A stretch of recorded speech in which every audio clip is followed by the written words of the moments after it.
I'm working on women rights. So my question is regarding slavery. Slavery is against human rights. So what's the concept of slavery in Islam, especially female slaves and keeping relation with them with nikah or without nikah? This is quite some verses I read. It's quite confusing for me. Sister asked the question that she is doing research on women drive and she's saying that as far as slavery is concerned, what is the view of Islam? And can Muslim have slave, etc., etc. As far as you read the Quran, there are several verses of the Quran which talk about freeing of slaves. Talks about freeing of slaves. As you realize, Quran is a book which is to be followed till the last day. If you analyze the rules and regulations of the Quran was revealed at a time where slavery was very common.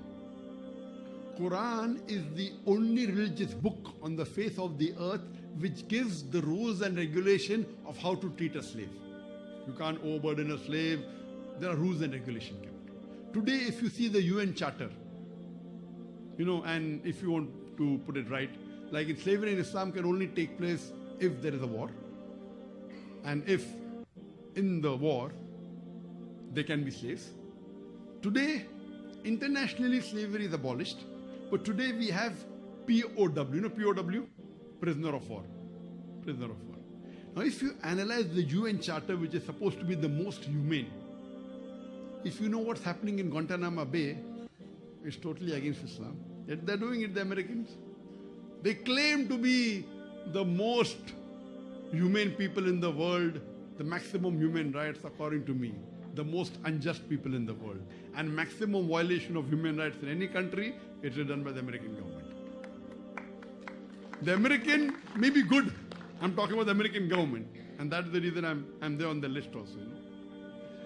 Because I prove it to the world. Now today if you analyze in a prisoner of war sister, in a prisoner of war, any prisoner of war, any country, they are enclosed in a jail, correct? In Islam, a slave is not enclosed, you know that? So in Islam, I believe that tomorrow is slavery. Islam encourages freeing of slaves. Say, if you cannot marry, give the freedom to the slave as mahar. Quranic verse. Also in Nur. That give the freedom as a mahar. So in Islam, there are various options given.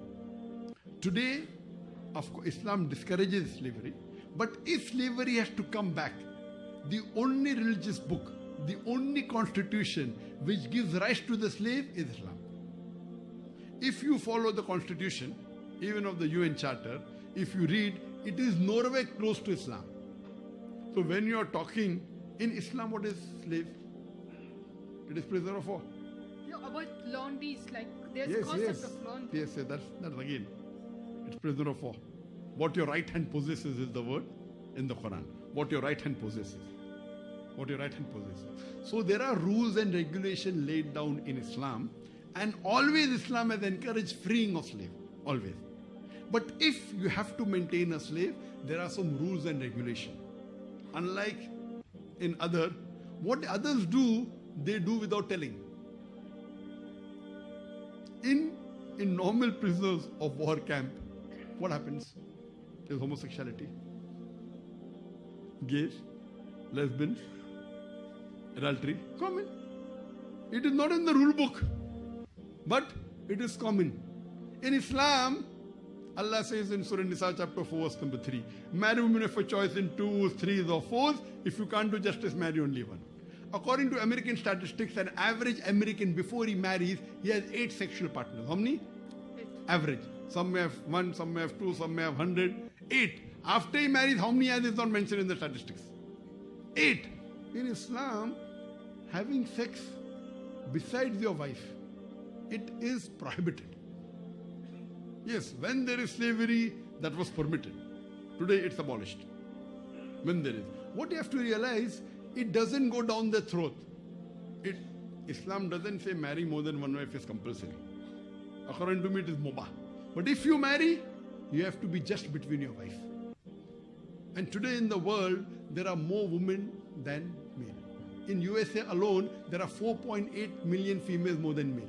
If every man marries a woman, yet there will be 4.8 million females more than men. So what will happen? for these 4.8 million female, they either marry a man who already has a wife or become public property. Oh, public property is such a harsh word. It is the most sophisticated word I can use, sister. So Islam has the solution to the problems of humankind and the problems of womankind. Islam only has the solution. There, what they do, they are selling their daughters, they are selling their mothers, they are talking about women's liberalization. Whenever you see an ad, invariably you see a woman. Now I am asking you a question, more men drive cars or women drive cars?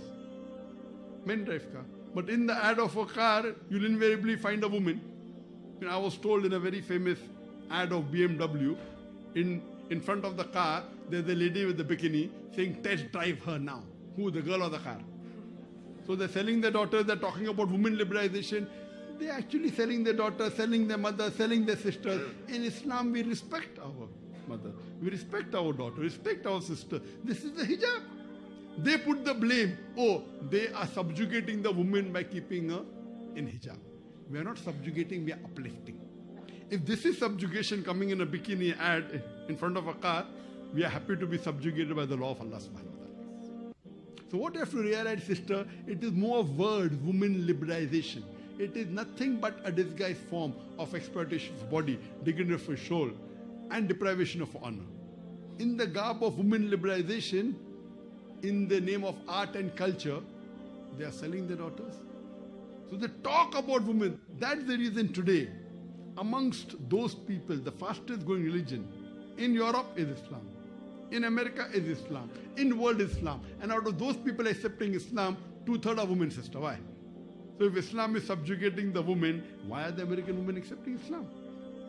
Why are the European women accepting Islam? Because they find that Islam is the only religion which uplifts them and gives them respect, sister.